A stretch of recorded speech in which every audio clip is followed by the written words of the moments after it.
Vice President Harris, Colorado governor, and other top officials cheer Biden's expanded marijuana pardon. If I throw up in my own mouth reading this, you'll understand why. President Joe Biden's newly expanded marijuana pardon proclamation is getting praise from top officials, including the people he hired. Vice President Kamala Harris, with supporters cheering the clemency action as another step in the right direction. The president announced the latest mass pardon, which covers people who've committed federal cannabis possession offenses, and also provides relief for the first time for those who possess marijuana on federal properties on Friday. This comes about a year after Biden issued an initial mass cannabis pardon and directed an administrative review into marijuana scheduling. While some advocates have been critical of the limited reform, imploring Biden to vocally support efforts to actually end what he's described as the country's failed approach to marijuana, the new proclamation is still being touted as meaningful, if incremental, examples of the president's commitment to repairing the harms of criminalization.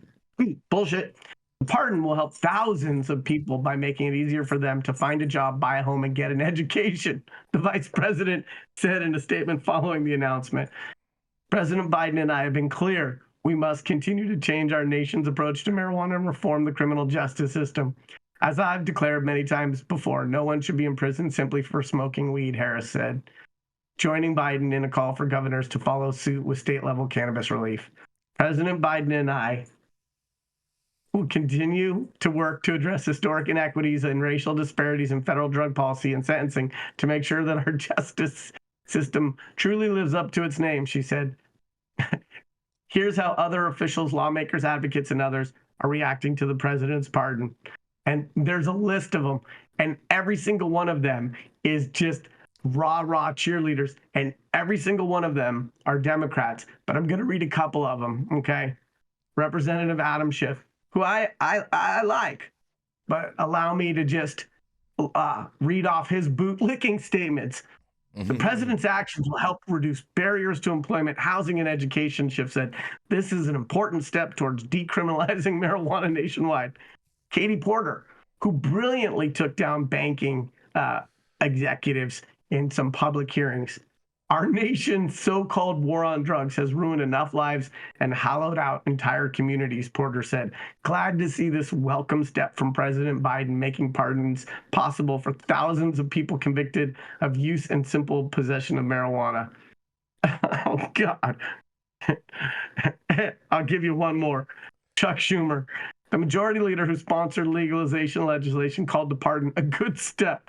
I will continue working in the Senate to end the federal prohibition on cannabis and make criminal justice reforms, he said. So this article goes on and on and on and on and on. And every single one of these people is just lips around his tuchus. And so here's what's really challenging for me. First of all, let's be really, really, really clear. This country was long overdue for a Black woman vice president or president. And Harris was the worst choice that he could have made. If he wanted to have a really purposeful Black female vice president, there'd be Stacey Abrams in that chair, not Harris.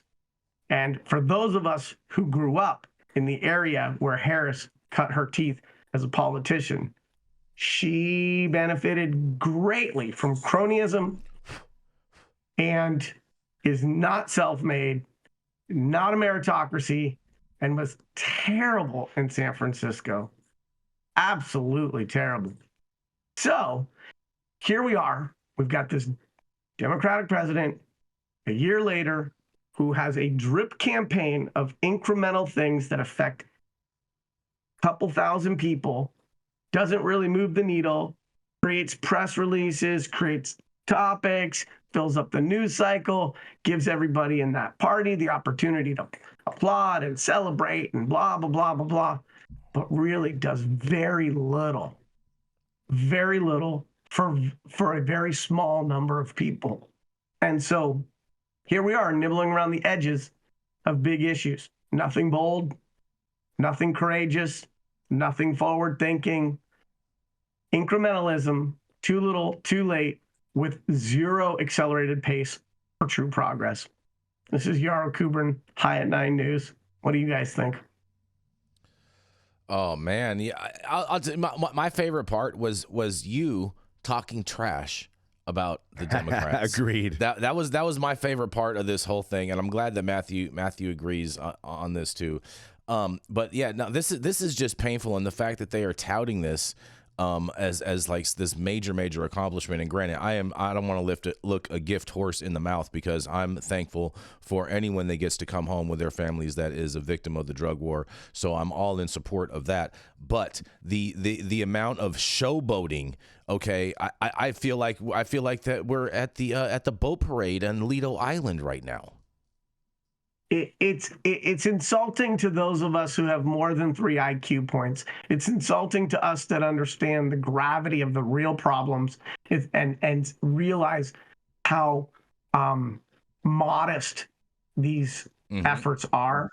And it's insulting that we are cluttering the news cycle with everybody just congratulating Biden on doing very little. And the fact that it was 1 year from the last time he did this thing. You don't need a year. You don't need a year for these things. You come up with policy, you move fast.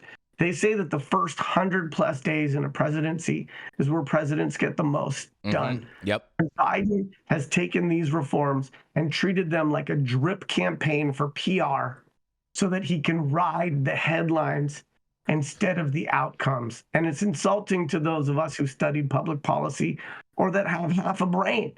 And so why insult us?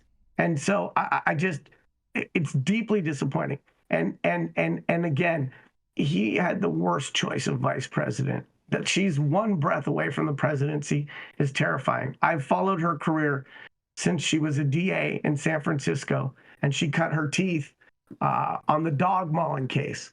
But she's not self-made. She came up under Willie Brown. No. She was not part of the dog mauling case. She had nothing to do with that. That was under Terrence Hallinan administration, and that was Kimberly Guilfoyle and Jim Hammer who prosecuted that case. No, there was this dog case, not where somebody mauled the dogs, but where these dogs that were owned by these bikers bit somebody's face off. No, that's the same one. That's the same one. She was not part of that. About that? I guarantee you. I guarantee it, 100%. Don't fact check me when I'm under the weather. It's all right. It's all right. I'm just let me tell you how committed to my own rightness. Let me tell you how the vice president really got elected, is because you were 100% right about that. In regards with the Willie Brown part, you're all about that, and she was part of the Willie Brown machine. And I'm not going to go in and slander anybody or anything today because it's Christmas, you guys. But I would nonetheless. Stacey Abrams, vice president. Oh no, I wouldn't put Stacey Abrams there. You know who I thought he should have done is that one lady from Florida. Oh man, I'm forgetting her name. But Oprah Winfrey. No. She's a congresswoman from Florida. She's former member of law enforcement, and like honestly, it was the same thing. It was either you're getting Kamala Harris from the West or you're getting the lady from Florida, and they're both from law enforcement. And you were getting the same thing no matter which one he chose. I believe her name was Valerie, but I'm forgetting the last name. I wonder if she'll be the vice president when he runs again, and whether I'm going to be stuck. Oh, she's for sure, because she's like, yeah, go Joe. G.I. Joe. She's exactly. You might vote red for the first time, Yarrow. Meritocracy. You might vote red for the first time, Yarrow. You just might. RFK Jr., you guys, he wants to legalize drugs. He wants to close down the Overseas Expeditionary Military Force. He wants to spend American money on Americans. I am not mad at those agenda items as listed. All right. In the chat, people are saying this is so true. Kamala Harris went on was it Funkmaster Flex, or was the other Oh yeah, And no, talking she went on the Wake Up show. She went on the Wake Up show and saying she was that. laughing about how she smoked weed to Tupac in college. But if you do the timeline, she was in college before Tupac even came out.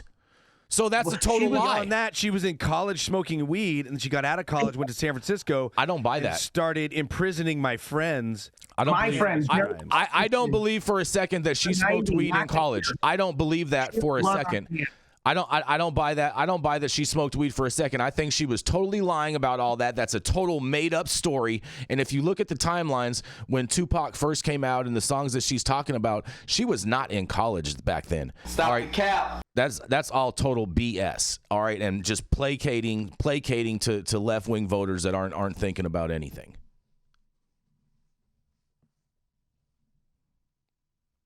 I don't know if I'm going to vote red, but as I've gotten older, I've started to see the malfeasance on both sides of the fence in a way that I think is a wider viewpoint. And, most of us, our politics is based on our parents' perspectives.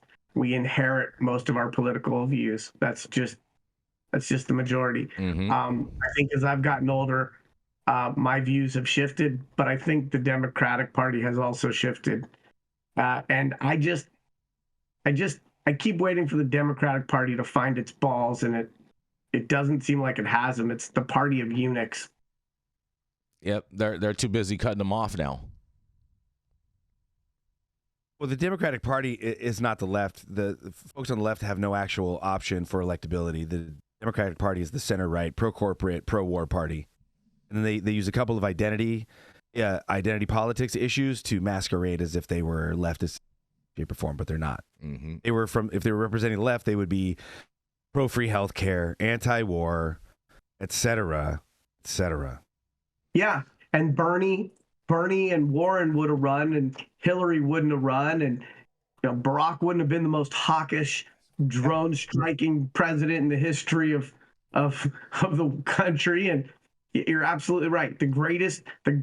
What was that movie? The greatest thing the devil ever did was convince you he didn't exist. Kaiser Soze, like the greatest thing. That's one of my favorite lines. The greatest thing the Democratic Party has ever done is convinced anybody that they have any progressive essence anymore. You know what, Yarrow? I'm going to make that a soundbite because I'm 100% in agreement with that. Look at that. Oh, man.